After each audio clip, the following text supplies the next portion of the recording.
আজকে চলে এসেছি একটা সুন্দর রিভিউ পোস্ট নিয়ে। আজকে যে ড্রেসটা আমি পরে আছি এটা আমি নিয়েছি রিমি দত্তচন্দ্রের কাছ থেকে, ড্রিমল্যান্ড শাইনিং জোনের এক্সিবিশন থেকে। এই ড্রেসটার কালার কম্বিনেশনটা জাস্ট দুর্দান্ত, আর পরার পর এতটাই বডি হাগিং আর এতটা সুন্দর একটা শেপ দিয়েছে বডিকে, দারুণ, যেটা বলার আর কিছু বাকি রাখে না।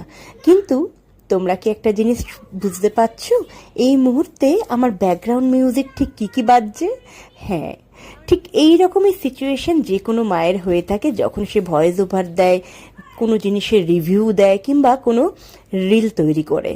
তো এইরকম সিচুয়েশন তো আমাকেও ফেস করতে হয়, বাট আমি খুব হ্যাপি যে এই ধরনের বিভিন্ন রকম সিচুয়েশনের মধ্যে দিয়েই আমি এগিয়ে চলেছি।